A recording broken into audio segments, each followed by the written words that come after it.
ये जो गलत कारणों से गलत कानूनी आधार पर दो निर्णय आए हैं उनको चुनौती दी जाएगी और हमें आशा और विश्वास है कि जल्द से जल्द ये सही की जाएगी, गलती को ठीक किया जाएगा न्यायिक कानूनी रूप से। जहां तक श्री राहुल गांधी जी के वक्तव्य का सवाल है, सब जानते हैं कि वो एक लाइन किस संदर्भ किस परिप्रेक्ष्य में कही गई थी, किस प्रकार से उसको तोड़ फोड़ कर एक नई आयाम दिया गया है जो बिल्कुल सीधा देखने पे भी झूठा और बेमानी दिखता है। जो कारण दिए गए हैं इस निर्णय में वो बिल्कुल संदिग्ध हैं, गलत हैं, कानूनी रूप से मैं कह रहा हूं। और जो बार बार ओबीसी के विषय में टिप्पणियां की जा रही हैं उनका उल्टा असर अब हो रहा है। सभी लोग समझते हैं कि ओबीसी समुदाय के लोगों ने ये समझ लिया है कि मोदी जी और सत्तारूढ़ बीजेपी किस प्रकार से उनके नाम का दुरुपयोग कर रहे हैं, उनके नाम को भुनाने का प्रयत्न कर रहे हैं राजनीतिक रूप से। 2 वर्ष का मैक्सिमम दंड देना जो कभी सुना नहीं गया, कभी हुआ नहीं। मानहानि के क्षेत्र में कन्विक्शन ही नहीं होता है क्रिमिनल, लेकिन अगर होता है तो 3 या 5 महीने से ज्यादा कभी सुना नहीं गया, उसको सेशंस कोर्ट द्वारा सही मानना बिल्कुल गलत है। इससे अगर कोई भी समझता है कि राहुल गांधी की आवाज रुकेगी, झुकेगी, साइलेंट होगी, तो वो न राहुल गांधी को जानते हैं न कांग्रेस को समझते हैं। राहुल गांधी स्पष्ट और सही रूप से बोलते हैं, वो लोगों के, जनता जनार्दन के न्यायालय में, उनके दरबार में बोलते हैं और उन्होंने कोई गलत न कहा है न कहेंगे, लेकिन अपनी आवाज पुरजोर तरीके से सबके सामने रखेंगे। उनके पीछे पड़ना, उनको कभी ट्रोल करना, उनके संसद में बोलने से पहले प्री कंडीशंस रखना, संसद को सत्तारूढ़ पार्टी द्वारा अवरुद्ध करना, उनकी सदस्यता पे प्रश्न चिन्ह लगाना, उनको प्रिविलेजेस कमेटी से डराना धमकाना, इस किसी से कुछ फर्क न पड़ा है न पड़ेगा, न राहुल गांधी को न कांग्रेस पार्टी को। जो उनके कानूनी अधिकार क्षेत्र हैं, संवैधानिक अधिकार क्षेत्र हैं, उन सब का वो प्रयोग करते रहेंगे। और इस जरिए जो चिंता दिखा रहे हैं माननीय मोदी जी, बीजेपी सरकार, सत्तारूढ़ पार्टी, वो सिर्फ एक चीज दिखा रहे हैं, वो चिंता व्यक्त कर रहे हैं, घबराहट और बौखलाहट व्यक्त कर रहे हैं इस प्रकार के हथकंडों से, न कि राहुल गांधी के जनहित में पूछे गए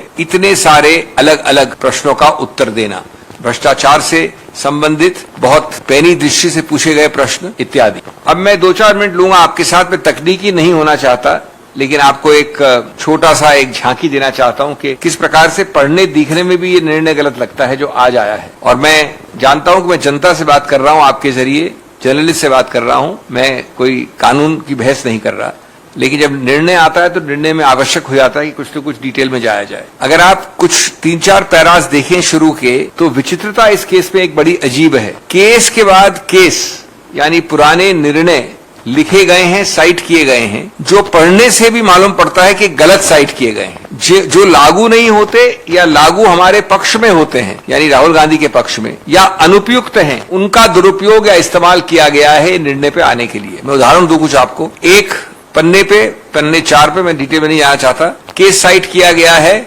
और इन सब केसेस में सिलेक्टिवली, आंशिक रूप से कोटेशन दिए गए हैं, व्यापकता नहीं देखी गई है। एक सरीन का केस उच्चतम न्यायालय का साइट किया है माननीय न्यायाधीश जिनका निर्णय आज आया है, और उसमें ये लिखा है, if so the legal position can be laid down that when conviction is on a corruption charge against a public servant the court should not suspend the order of conviction. अब ये अंडरलाइन किया गया है ये माननीय sessions जज द्वारा underline किया गया है, सिर्फ इन्हीं हिस्सों पे रिलाई किया गया है। क्या ये करप्शन चार्ज का केस था? राहुल गांधी करप्शन चार्ज पे संदिग्ध हैं या अभियुक्त हैं? दूसरा उदाहरण दिया नवजोत सिंह सिद्धू का, याद रहे वैसे नवजोत सिंह सिद्धू के केस में मर्डर चार्ज था, मैनस्लॉटर चार्ज था, उसको अंडरलाइन किया गया। मैं सिर्फ अंडरलाइन पोर्शन पढ़ रहा हूं निर्णय के, और ये अंडरलाइनिंग मेरी नहीं, प्रिंटर की नहीं, माननीय न्यायाधीश की है। दूसरा, जब आप नवजोत सिंह सिद्धू का साइट करते हैं अंडरलाइन करके, तो ये सेंटेंस जो आपने अंडरलाइन किया है क्या कहता है? But the person seeking stay of conviction should specifically draw the attention of the appellate court to the consequences that may arise if the conviction is not stayed. Rahul Gandhi ने क्या किया था? यही तो बताया था कि परिणाम कितने सीरियस हैं कि मेरे को जो मानव अधिकार है पार्लियामेंट के अंदर बोलने का या रहने का, वो निलंबित हो जाएगा। और याद रहे कि यही कॉन्सिक्वेंसेज एक मर्डर चार्ज में 2007 में माननीय सिद्धू साहब ने उच्चतम न्यायालय को बताया, उन्होंने सस्पेंड कर दिया कन्विक्शन मर्डर चार्ज में। इसको साइट करते हैं माननीय न्यायाधीश, अंडरलाइन करते हैं, लेकिन मेरे विरुद्ध लागू करते हैं। ये आपको पारदर्शी लिखित रूप से आम आदमी को समझने वाली गलतियां बता रहा हूं मैं, कोई कानूनी दलील नहीं कर रहा। तीसरा केस साइट किया है रविकांत पाटिल का, अंडरलाइन किया है, वही कहा है should draw the attention of the appellate court to the consequences that may arise if conviction is not stayed। ये इसलिए लिखा जाता है सेंटेंस कि जहां पर कोई आदमी निलंबित हो जाए, सस्पेंड हो जाए असेंबली से या पार्लियामेंट से, तो ये परिणाम आप लाइए सामने, हम सस्पेंड कर देंगे कन्विक्शन। इसको साइड किया गया मेरे विरुद्ध, ये तो मजाकिया गलती होगी और इसको हम उच्च न्यायालय में बिल्कुल सामने रखेंगे। एक चौथा केस श्याम नारायण पांडे साइड किया गया, आपके पन्ने 6 में होना चाहिए अगर आपके पास कॉपी है तो। क्रिमिनल मानहानि सो आउटरीचियस, इसको तो टेररिज्म जैसी बात कर रहे हैं या खून खराबे की बात कर रहे हैं। मानहानि का चार्ज है जो अभी मानहानि के लेवल पे है। इस प्रकार के कई ऐसे और उदाहरण हैं जो दिखाता है कि प्राथमिक सिर्फ देखने से भी निर्णय संदिग्ध है, गलत है कानूनी रूप से, जिसका आधार नहीं है।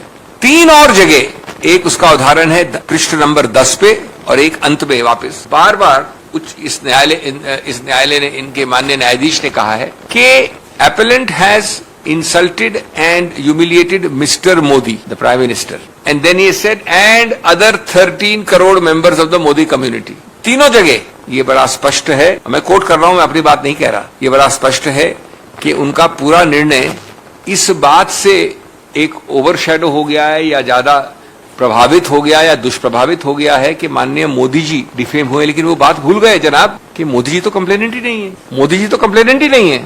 हाँ, अगर आप कहते हैं कि हर उनमें से जो 13 करोड़ मोदी है उन्होंने लिखा है उसमें से कोई भी आके ये याचिका डाल सकता है तो वो बात दूसरी है, लेकिन उन्होंने हमेशा कहा है, ये भी पढ़िए दूसरी जगह जहां कहा उन्होंने, para 5 Roman 5 at page 12, made derogatory remarks against the Honorable Prime Minister Shri Narendra Modi in general public and further compared the persons having Modi surname. So clearly, unfortunately, he is influenced by the high office of the Honorable Prime Minister, forgetting that the Honorable Prime Minister is not the complainant. लेकिन मैं आपको इसका एक structure बता रहा हूं इस निर्णय का।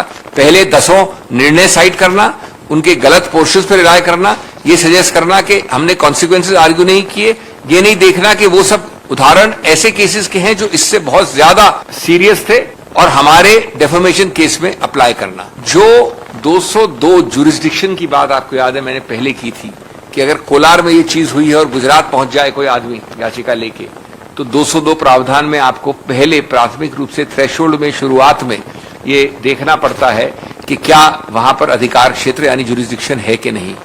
उस पर पूरा एक सेक्शन लिखा है, लेकिन ये नहीं कहा कि भाई मैजिस्ट्रेट का ऑर्डर जो हमें चुनौती दी है सेशंस कोर्ट में, उन्होंने कहां डील किया इसके साथ, या उनका इसके साथ डील करना सही है या गलत है, ये कहीं नहीं बता पाए हैं। ये पूरा 3-4 पन्नों पे उन्होंने डील किया है, यानी सेशंस कोर्ट ने, माननीय न्यायाधीश ने, लेकिन ये नहीं बता पाए कि किस प्रकार से ये जस्टिफाई होता है कि कोलार से जो गुजरात की यात्रा है उसको उन्होंने 202 को अप्लाई करे, लागू किए बिना कैसे निर्णित किया। इससे ज्यादा क्या बता सकता है कि मेरे जो दिन निकल गए पार्लियामेंट के, संसद के, उनको आप वापस नहीं दे सकते।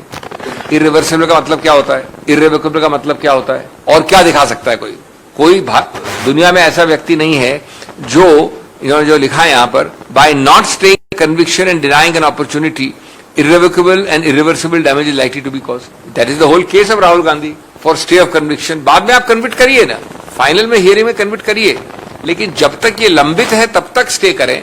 इससे ज्यादा क्या ज्यादा प्रभावशाली कारण हो सकता है, जिसको 3 सेंटेंसेस 6 लाइन में 12 नंबर पैरा में एक डिसमिस कर दिया है।